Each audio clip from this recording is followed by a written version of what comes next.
میرا نام عرفان محمود برک ہے، لاہور میں میں رہتا ہوں اور شعبہ صحافت سے میرا تعلق ہے۔ مختلف اخبارات، اسلامی جرائد، رسائل، اس میں آرٹیکلز بھی لکھتا ہوں جی۔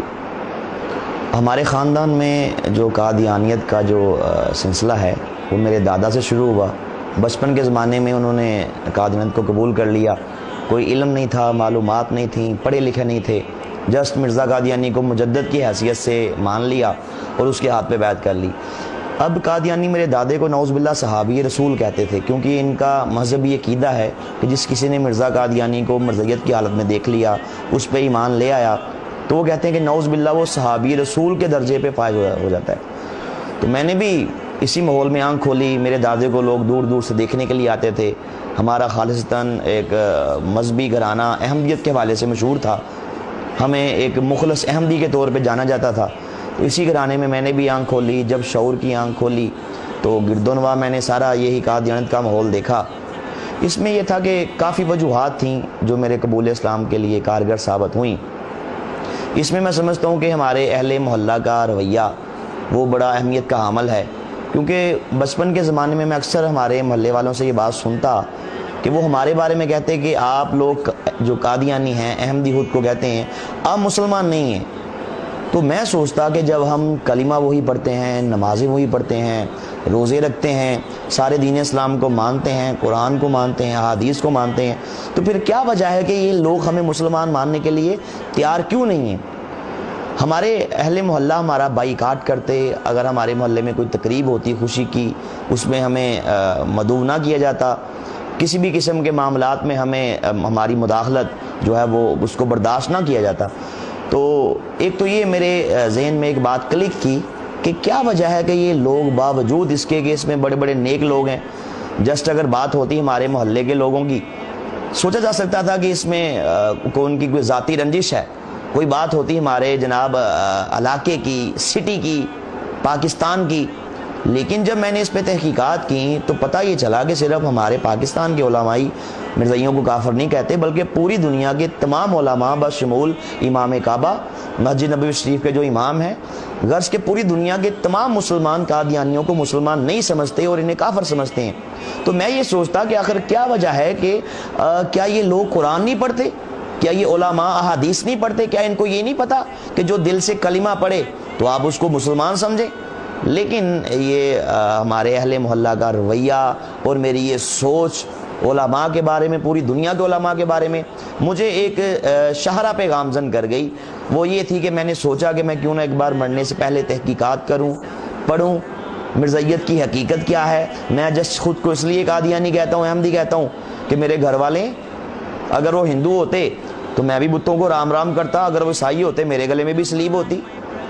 وہ سکھ ہوتے میرا مذہب بھی سکھزم سے ہوتا۔ تو مجھے ایک بار پڑھنا چاہیے، تحقیقات کرنی چاہیے، دیکھنا چاہیے اصل حقائق کیا ہیں۔ تو الحمدللہ یہی سوچ جو تھی مجھے اس طرف لے گئی، تحقیقات کی شاہراہ پہ میں گامزن ہو گیا۔ میں نے اس سلسلے میں چناب نگر سابقہ ربوہ سے قادیانیوں کی ساری بکس منگوائیں، ان میں مرزا قادیانی کی اپنی بکس تھیں۔ یہاں میں کہ یہ بھی عرض کرنا چاہتا ہوں، میں قادیانیوں کو ایک میسج بھی دینا چاہتا ہوں اسی اپنے قبول اسلام کے اس واقعے کے اندر ہی، کہ انبیاء علیہ السلام کتابیں نہیں لکھتے۔ 1,24,000 کم و بیش انبیاء علیہ السلام جتنے بھی دنیا میں تشریف لائے، کسی نبی نے کتاب نہیں لکھی، بلکہ انبیاء پہ تو کتابیں آسمان سے نازل کی جاتی ہیں اللہ پاک کی طرف سے، خود سے انبیاء رائٹر نہیں ہوتے۔ تو اگر کوئی قادیانی میری بات یہ سن رہا ہے تو میں اسے دعوت اسلام دینا چاہتا ہوں کہ مرزا قادیانی نے اپنی زندگی کے اندر 84 کتابیں لکھی ہیں، جن کو مرزائیوں نے روحانی خزائن کے نام سے پرنٹ کی ہے۔ تو خیر میں نے ان کتابوں کو پڑھا، دیگر جو قادیانیت کی جو بنیادی کتابیں ہیں ان کو پڑھا، تو ان کو پڑھنے کے بعد اس نتیجے پہ پہنچا کہ اس کائنات کے اندر یہ سب سے بڑا کفر ہے، سب سے بڑا دجل ہے، سب سے بڑا فریب ہے، جو کہ اسلام کے روپ میں مسلمانوں کو گمراہ کرنے کے لیے انگریز نے باقاعدہ پلاننگ کے ساتھ یہ سارا اس کا فتنہ شروع کیا۔ تو الحمدللہ اللہ پاک کے فضل و کرم سے میں حقیقت تک پہنچ گیا۔ اللہ پاک کا مجھ پہ خاص ایک فضل و کرم ہوا، اور میں سمجھتا ہوں کہ میرے قبول اسلام کے حوالے سے در حقیقت جو بیس تھی، بنیاد تھی، وہ میرے بچپن کے زمانے میں دیکھا وہ مبارک خواب تھی کہ جس خواب کے وسیلے سے رب کائنات نے میری آنکھیں کھولیں۔ تو میں سمجھتا ہوں کہ وہ بھی آپ کے سامنے میں عرض کروں کہ وہ خواب میں نے کیا دیکھا، اس کے بعد میری کیا فیلنگز تھیں۔ میں نے بچپن کے زمانے میں دیکھا کہ نبی پاک صلی اللہ علیہ وسلم ہمارے محلے میں تشریف لاتے ہیں، تو پیارے آقا کے مبارک ہاتھوں میں ایک پھلوں کا تھال پکڑا ہوتا ہے، اس میں بہت سے پھل ہوتے ہیں. تو نبی پاک صلی اللہ علیہ وسلم آپ پھل تقسیم فرما رہے ہیں،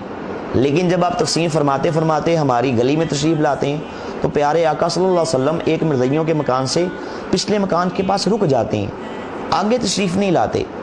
قادیانیوں کے گھر میں نہیں جاتے، ان کو پھل نہیں دیتے. میں سارا منظر دیکھتا ہوں،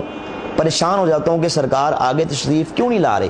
لیکن جیسے ہی میرے کریم آقا صلی اللہ علیہ وسلم مجھ ناچیز کی طرف دیکھتے ہیں، الحمدللہ نگاہ کرم فرماتے ہیں تو آپ تبسم فرما دیتے ہیں. اس کے بعد الحمدللہ میری آنکھ کھل جاتی ہے. آنکھ کھلنے کے بعد میں نے سارا یہ خواب میرے ذہن میں گھومتا ہے. کچھ عرصے بعد جب میں تحقیقات کرتا ہوں، ساتھ اس خواب کے بارے میں سوچتا ہوں، تو رب کائنات یہ فضل فرما دیتا ہے کہ خواب کے ذریعے سے مجھے یہ ہدایت مل گئی. میں سمجھتا ہوں حقیقت ہی ہے، بنیاد ہی ہے کہ نبی صلی اللہ علیہ وسلم آپ نے مرزائیوں کا بائیکاٹ کر کے بتلا دیا کہ یہ گمراہی ہے، یہ دجل و فریب ہے. اور آپ صلی اللہ علیہ وسلم کا مجھ ناچیز کی طرف دیکھنا، نگاہ کرم فرمانا، میں سمجھتا ہوں کہ در حقیقت یہی میرے قبول اسلام کا باعث بن گیا الحمدللہ. تو بچپن کے زمانے میں ایک دو میں نے اور بھی خواب دیکھے. ایک بار میں نے مرزا قادیانی کو جہنم کی آگ میں جلتا ہوا دیکھا. اس کے بعد میں نے الحمدللہ اپنے قبول اسلام کا اعلان کر دیا. ساتھ جب میں نے وہ بکس پڑھی مرزا قادیانی کی، ان بکس کے اندر جو مجھے ان کے کفریہ باطل عقائد ملے،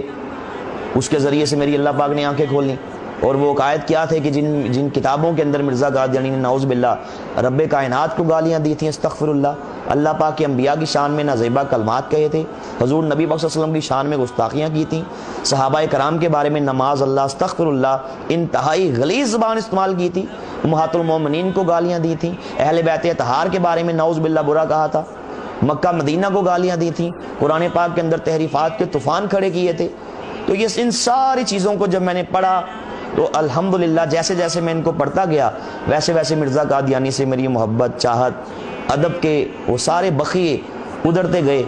اور آخر ایک دن وہ مبارک دن آیا کہ الحمدللہ یہ سارے تعلق، یہ سارے ادب کچے دھاگے کی طرح ٹوٹ گئے اور میں نے مرزا قادیانی کا ذات پہ لانتے بھیجی اور الحمدللہ سچے دین اسلام کو میں نے قبول کر لیا. جب میں نے اسلام قبول کیا تو اس کے بعد مجھے ایک فکر تھی، جستجو تھی، اور وہ یہ تھی کہ جو ہمارے گھر والے ہیں، جیسا کہ میرے دادا ابو نے اس کو قبول کیا، اس کے بعد جو ہماری ساری فیملی تھی، خاندان، وہ ایک بھیڑ چال چلتے ہوئے، نہ کسی نے کچھ دیکھا، نہ کسی نے کچھ سوچا، وہ اس مرزیت کے اندھے کنویں میں گرتے چلے گئے. تو مجھے یہ فکر تھی کہ میں ان کو کسی طرح سمجھاؤں، ان کو میں قائل کروں، دلائل سے ان کو بتاؤں کہ آپ لوگ گمراہ ہو چکے ہیں، اور آپ کا اگر آپ اسی میں گمراہی میں آپ کی موت ہو گئی تو ٹھکانہ جہنم ہے، جہاں پہ آپ کو کوئی نہیں نکال سکتا، کائنات کی کوئی طاقت، کوئی دولت آپ کو وہاں سے نہیں نکال سکتی. تو یہ فکر تھی کہ کسی طرح میرے پیارے، میرے گھر والے، میرے اپنے وہ جہنم کی آگ میں نہ چلے جائیں. اسی فکر کی وجہ سے میں نے الحمدللہ ان تک دعوت پہنچائی، اسلام کی میں نے ان کو تبلیغ کی، انہیں بتایا کہ جس کو آپ امام مہدی سمجھتے ہیں، مسیح موت خیال کرتے ہیں، ذلی بروزی نبی مانتے ہیں، وہ کائنات کا بدترین کافر تھا، اس کی کیا عادات تھیں، اس کے کیا عقائد تھے، وہ کیا کچھ کہتا رہا، وہ امام مہدی نہیں تھا، وہ مسیح موعود نہیں تھا، وہ ذلی بروزی نبی نہیں تھا، بلکہ وہ سب سے بڑا جھوٹا تھا، کذاب تھا. تو الحمدللہ میں نے اسی فکر کے تحت ان تک جب یہ میسج کنوے کیا تو اللہ پاک کا بڑا احسان ہوا، فضل و کرم ہوا کہ میری پیاری والدہ محترمہ مرحومہ خدا غریق رحمت کرے کہ آپ نے اپنی وفات سے 1.5 ماہ قبل الحمدللہ آپ نے باقاعدہ مرزیت پہ لانتے بھیجیں اور آپ نے اسلام قبول کر لیا. اس کے بعد میرے 2 بھائی الحمدللہ ان تک میں نے اپنا میسج کنوے کیا. اللہ پاک کا فضل و کرم ہوا کہ وہ ود فیملیز الحمدللہ انہوں نے بھی مرزیت سے توبہ کی اور انہوں نے بھی اسلام قبول کر لیا. اس کے بعد میں نے ایک تہیہ کر لیا، جب سے میں نے اسلام قبول کیا اس دن سے لے کے کہ میں نے مرتے دم تک ختم نبوت کا کام کرنا ہے، اور اس اہم مقصد کے لیے میں نے اگر جان جاتی ہے تو کوئی پرواہ نہیں ہے، مال جاتا ہے تو کوئی پرواہ نہیں ہے، ٹائم جاتا ہے تو کوئی پرواہ نہیں ہے. الحمدللہ اللہ پاک نے مجھے اس کا یہ ثمر دیا کہ اللہ پاک کے خاص فضل و کرم سے اب تک 150 سے زیادہ قادیانی الحمدللہ میری دعوت کے بعد انہوں نے مرزیت پہ لانتے بھیجی اور سچے دین اسلام کو انہوں نے قبول کر لیا. میری والدہ نے الحمدللہ اپنے قبول اسلام کے بعد مجھے یہ وصیت کی تھی کہ اگر میں مر جاؤں تو کوئی قادیانی میرا جنازہ نہ پڑھے. میں مسلمان ہوں، مجھے الحمدللہ مسلمانوں کے قبرستان میں دفن کیا جائے، اور جو جنازہ ہے مسلمان عالم دین پڑھے اور مسلمان پڑھیں. تو ان کی وصیت کے مطابق جب ان کی ڈیتھ ہوئی تو میں نے گھر میں بات کی ساری برادری ہماری اکٹھی ہو گئی، ایک طرف سارے رشتہ دار تھے قادیانی، تو لیکن میں نے اپنے والد صاحب سے کہہ دیا کہ آپ لوگ مسلمان نہیں ہیں، اور یہ شرعی مسئلہ ہے کہ کوئی بھی قادیانی کسی مسلمان کا جنازہ نہیں پڑھ سکتا، اور میری والدہ کی وصیت ہے، اس لیے آپ جنازہ نہیں پڑھ سکتے۔ خیر انہوں نے کافی زور لگانے کی کوشش کی، قادیانی بلوا لیے، قادیانی گنڈے آ گئے۔ اللہ کا فضل ہوا، میں نے مسلمان دوستوں کو بلایا، علماء کرام تشریف لائے، تو الحمدللہ ہم نے باقاعدہ میری والدہ کا جنازہ ان سے چھینا، ایک مسلمان عالم دین نے ان کا جنازہ پڑھایا، اور مسلمانوں کے قبرستان کے اندر ان کی وصیت کے مطابق الحمدللہ ان کو دفن کیا گیا۔ اسلام قبول کرنے کے بعد میرے گھر والوں کو میرا یہ قبول اسلام کا اعلان بڑا گراں گزرا۔ اب اس مقصد کے حل کے لیے انہوں نے شہر کے بڑے بڑے قادیانیوں کے مربی قادیانیوں کے مبلغ کو کہا جاتا ہے، تو ان کو بلانا شروع کر دیا کہ وہ مجھے گھر آگے سمجھاتے کہ نعوذ باللہ دنیا کے اندر صرف ایک ہی دین سچا ہے اور وہ احمدیت ہے، باقی سب گمراہی ہے۔ تو اللہ پاک کے فضل و کرم سے ان کے بڑے بڑے قادیانیوں کے مبلغ آئے، ان کے مربی آئے، لیکن چونکہ میری تیاری تھی، میں نے اس کو پڑھا ہوا تھا، تو میرے سامنے ان کا کوئی بس نہ چلتا۔ اس میں ایک میں بڑا ہی دلچسپ واقعہ آپ کے سامنے عرض کرنا چاہتا ہوں کہ ایک بار میرے والد صاحب شہر لاہور کے سب سے بڑے ان کے مربی ان کو بلا کے لے آئے کہ اس سے بات کر کے دیکھو، یہ تمہیں بتائے گا کہ ہماری جو احمدیت ہے یہ سچ ہے اور باقی سب گمراہی ہے۔ تو جب ہمارے گھر میں آ کے وہ بیٹھ گیا، میں نے کہا میری بھی شرط ہے کہ گھر کے باقی افراد بھی ہماری گفتگو کو سنیں گے۔ انہوں نے کہا ٹھیک ہے، یہ تو بڑی اچھی بات ہے۔ جب میں نے مربی سے گفتگو شروع کی تو میں نے اس سے سوال کیا، میں نے کہا مجھے ایک بات بتائیے گا کہ کیا آپ کبھی تھیٹر دیکھنے گئے؟ کہتا جی تھیٹر دیکھنے تو آوارہ قسم کے لوگ جاتے ہیں، فاسق قسم کے لوگ جاتے ہیں، فاجر قسم کے لوگ جاتے ہیں، لچے لفنگے بدماش عیاش قسم کے لوگ جاتے ہیں، شرفاء وہاں پہ نہیں جاتے، نیک لوگ وہاں پہ نہیں جاتے، متقی لوگ نہیں جاتے۔ جب میں نے اس کی یہ بات سنی تو میں جھٹ سے اٹھا، میرے پاس کتاب تھی، قادیانیوں کی بڑی مشہور کتاب ہے، اس کا نام ہے ذکر حبیب، لکھنے والا ہے مفتی محمد صادق، جو مرزا قادیانی کا قریبی مرید تھا اور جس کو نعوذ باللہ قادیانی صحابی رسول کہتے ہیں۔ وہ میں کتاب اٹھا کے لے آیا، میں نے کہا جی مربی صاحب بتائیے گا یہ کتاب آپ کی ہے؟ انہوں نے کہا جی ہماری ہے۔ لکھنے والا مرزا صاحب کا مرید ہے؟ کہتے جی مرید ہے۔ آپ کے چندوں سے پرنٹ ہوئی ہے؟ جی ہم نے پرنٹ کی ہے۔ میں نے کہا اس کے اندر صفحہ 18 میں نے کھول کے پڑھنا شروع کیا، اس میں لکھا ہوا تھا، مفتی محمد صادق کہتا ہے کہ ایک بار میں تھیٹر چلا گیا جو مکان کے قریب ہی تھا، اور تماشا ختم ہونے پر 2 بجے رات کو واپس آیا۔ صبح منشی ظفر احمد صاحب، یہ بھی قادیانی، انہوں نے مجھے دیکھ لیا عدم موجودگی میں، کہا کہ اچھا مرزا صاحب کے مرید بھی ہو، تھیٹر بھی جاتے ہو، تمہاری مرزا صاحب کے پاس جا کے شکایت کروں گا۔ آگے لکھا کہ جب وہ مرزا صاحب کے پاس پہنچا، جا کے شکایت کی کہ مفتی صاحب رات کو تھیٹر چلے گئے تھے۔ اب منشی ظفر احمد کا تو یہ نقطہ نگاہ تھا کہ یہ غلط اس نے کیا، لیکن آگے وہ کہتا ہے کہ مرزا صاحب نے جب سنا تو آپ نے فرمایا کہ ایک بار تو ہم بھی گئے تھے۔ میں نے مربی سے سوال کیا کہ مربی صاحب آپ نے کہا کہ تھیٹر دیکھنے آوارہ لوگ جاتے ہیں، تو آپ کا مرزا قادیانی پھر آپ نے خود ہی کہہ دیا آوارہ ہے، تھیٹر دیکھنے متقی لوگ نہیں جاتے، پھر آپ نے خود ہی کہہ دیا کہ آپ کی مرزا صاحب متقی نہیں ہے۔ اب کجا کہ میری وہ اس بات کا جواب دیتا، اس نے ایک چھوٹی سی بات کی کہ جی آپ آگے پڑھیں، آگے لکھا ہوا ہے کہ تاکہ معلوم ہو کہ وہاں پہ کیا ہوتا ہے۔ ان کا آپ نے درمیان کی بارہ لے لی، آگے پیچھے سے نہیں پڑھا۔ میں نے کہا مربی صاحب مجھے ایک بات بتائیے گا معذرت کے ساتھ، میں آپ کے سر پہ 100 جوتے مارتا ہوں تو آپ کہیں گے یہ کیا؟ میں کہوں گا مربی صاحب تاکہ معلوم ہو کیا ہوتا ہے، دنیا کے سارے چور چوری کریں، جج کے سامنے پیش ہوں، کہے چوری کی، کہے جی کی، تاکہ معلوم ہو کیا ہوتا ہے۔ کوئی شخص کسی کو ناحق قتل کر دے، پوچھے جج کیوں کیا، کہے تاکہ معلوم ہو کیا ہوتا ہے۔ دنیا کا سارا نظام بھی خراب ہو جائے گا نا اس طرح۔ تو میں نے کہا یہ تو کوئی آپ کی دلیل نہیں، جب اللہ اس کے رسول نے روک دیا ایسی جگہوں کے پاس بھی نہیں جانا، تم جس کو نبی مانتے ہو وہ پھر کیوں گیا؟ تو اللہ کے فضل سے وہ وہاں سے بھاگا۔ الحمدللہ اس کا ہمارے گھر میں بڑا اثر ہوا، ہلچل پیدا ہو گئی، ہمارے گھر کے باقی افراد سوچنے پہ مجبور ہو گئے۔ لیکن یہ تھا کہ ساتھ ساتھ میرے باپ نے مجھے ایک طرف سے تو یہ ذہنی ٹارچر یہ کیا، ساتھ ساتھ قتل کی دھمکیاں، جائیداد سے آگ کرنے کی دھمکیاں، گھر سے نکالے جانے کی دھمکیاں، سائیکل چھین لی، کالج کی فیس روک لی، غرض کے جتنے بھی وہ اپنی طرف سے ریاکشن کر سکتا تھا انہوں نے کیا، کہ ان کی کوشش تھی کہ کسی طرح یہ دوبارہ قادیانی ہو جائے۔ میرے قبول اسلام کے بعد اللہ پاک نے مجھ سے کام لیا کہ الحمدللہ میں نے قادیانی مذہب کے بارے میں، مرزا قادیانی کی عادات کے بارے میں، مرزا قادیانی کی گھٹیا حرکات کے بارے میں، اس کے باطل نظریات و عقائد کے بارے میں ایک کتاب لکھی، ایک بڑے ہی اچھوتے ٹاپک پہ منفرد انداز میں۔ کتاب کا نام ہے قادیانیت، اسلام اور سائنس کے ٹہرے میں۔ الحمدللہ اس کتاب کے اندر میں نے ایک نیا رخ،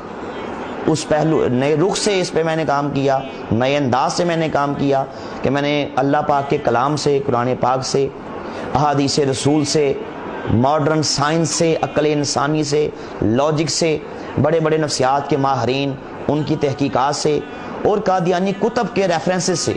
یہ بات ثابت کی کہ قادیانی جس کو اللہ کا نبی مانتے ہیں، رسول مانتے ہیں، میں نے بکس کے اندر باقاعدہ یہ بات ثابت کی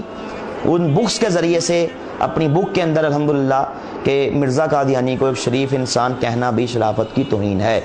الحمدللہ اس کتاب کا انگلش میں اس کی ٹرانسلیشن ہوئی، پہلے انڈیا کے اندر ہوئی، بعد میں ملک پاکستان میں ہمارے حکومت پنجاب کے سیکرٹری ہیں جناب محترم احمد علی ظفر صاحب، انہوں نے اس کتاب کی انگلش میں ٹرانسلیشن پاکستان میں کی، سندھی زبان میں ہوئی، اور الحمدللہ میں نے یہ بک ان کے مرزائیوں کے 5ویں خلیفہ مرزا مسرور کو بھیجی اور میں نے اسے کہا کہ مجھے اس کا جواب دو،